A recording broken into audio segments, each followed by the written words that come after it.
Morning, guys. Today we're going to take a look at the additional topic, sine and cosine of complementary angles. It's not in the Unit 9 classwork packet. It's actually a separate file near the end. Once again, it's called additional topic, sine and cosine of complementary angles. Now we're going to start off with the diagram right here. Okay, so a couple things. First of all, using triangle sum theorem, here's what I know. I've already used up 90 degrees, right? So I know that angle A plus angle B also has to be 90 because I only have 90 degrees left. Now I'm going to calculate the sine of angle A. So the sine is opposite over hypotenuse, which in this case would be A over C. So let me write that down. The sine of A equals A over C. Now I want to calculate the cosine of angle B, which is this one up here. The cosine of this angle would be adjacent over hypotenuse, which is also A over C. Notice what we just discovered there. The sine and cosine of these two angles are the same. In other words, the sine of this angle is equal to the cosine of its complement. Now notice that we could write that as an equation. Sine A equals cosine B.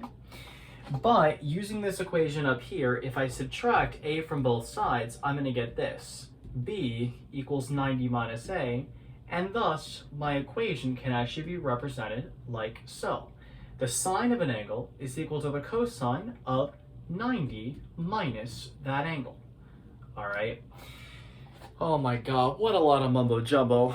Then, because if I wanted to do the same thing for B, I could write it like this. Sine B equals cosine of 90 minus B. What the heck does this mean? What the heck did I just do? I don't get anything. I sympathize. Okay, this is not the easiest concept to grasp, but the application of it is pretty darn simple. The basic idea is that the sine of an angle is equal to the cosine of the other acute angle in the triangle. Similarly, the cosine of this angle is equal to the sine of this angle. Now, what are some examples of what this could look like? Well, let's take a look. At the bottom of the page, there are what I call easy examples. So they say the sine of 30 equals the cosine of what? Here's the thing, right? We know that if the sine and cosine of two angles are equal to each other, the two angles, they have to sum up to 90. So what plus 30 equals 90? 60.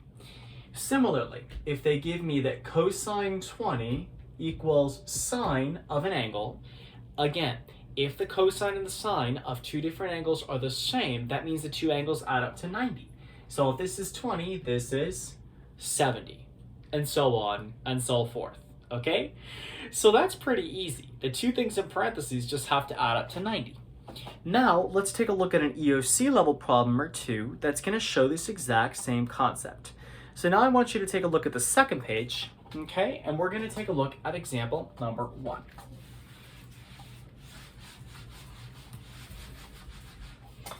Let's take a look, guys.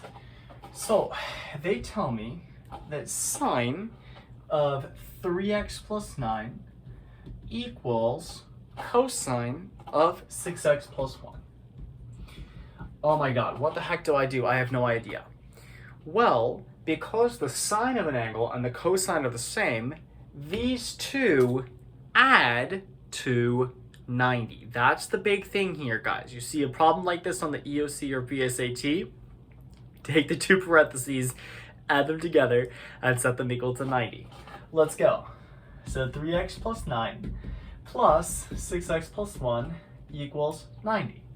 Combine like terms, 9x plus, 10 equals 90.